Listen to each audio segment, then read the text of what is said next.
I thought I had the perfect marriage with my high school sweetheart, only to find out that none of our kids are my biological children. I met my wife when we were in high school and we married in college. We have 5 beautiful children together. I consider them a total blessing regardless of what I'm about to bring up, and up until a couple of weeks ago I thought that we had the perfect marriage. We were typical high school sweethearts. We go out together. We never fight. I feel like I've done everything a loving husband should do. I am saying this not to make myself out as the perfect husband. For example, my work has always meant I work long hours and maybe haven't always been there when she needed me, but I want to stress that I've never felt our marriage was in any trouble. And never in a million years would I ever have suspected my wife of being disloyal. She's always done everything she could to support me and take care of our children. Now, my eldest daughter recently had an ancestry test done, and the results of the ancestry test strongly suggested I was not her father. She confided this to me privately, showing me the results, and I could tell she was visibly upset by this. Of course, the first thing I did was reassure her that no matter what, she's my daughter and I'll always love her unconditionally. But secondly, the two of us decided to get an official paternity test. Tests are not completely reliable. It comes back and I am indeed not her biological father. This news really broke me. I'm ashamed to say I broke down in tears in front of my daughter. The combination of finding out about my wife's infidelity and how upset I was making my daughter by how I was reacting. I really wish I had kept it in for her sake, but I didn't. Following this, I asked my other children,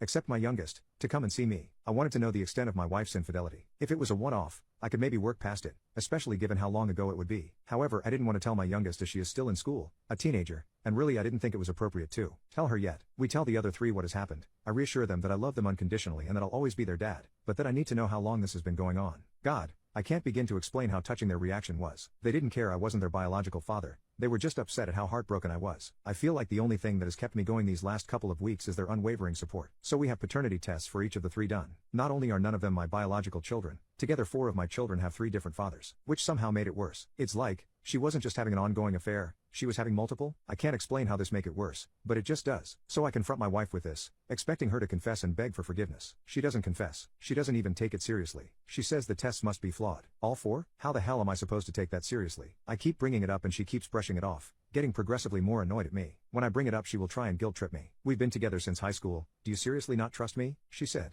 But how am I supposed to trust her in the face of such overwhelming evidence? I've been with my wife my entire life. It's almost impossible to see a life without her. I know that the answer should be a clear-cut leave her, but we have 5 kids together. If there's anything that can be done to save our marriage, I want to consider it seriously. Update. My kids and I confronted their mother shortly. It really didn't go well. I think the prospect that no one believed her finally hit home, because she completely broke down and apologized profusely, but refused to explain herself, or anything that would give myself peace of mind. For the next few weeks we barely said a word to each other. I was hoping she was thinking it over, and I expected her to eventually sit me down and explain herself. I figured she was so far deep in a lie that got out of control, she needed time to think things over. I came home one evening to find she had committed suicide by overdosing. So I lost the love of my life, and I'll never know what mistakes she had made. I really wish I could go back in time and forget about it all. Whatever mistakes she made, I honestly wanted to work through it, and now I'm just riddled with guilt that I pressed her for an answer. The worst part of this entire ordeal was watching my kids work so hard to keep me together, after having lost their mother. Anyway, please tell your family you love them while you have the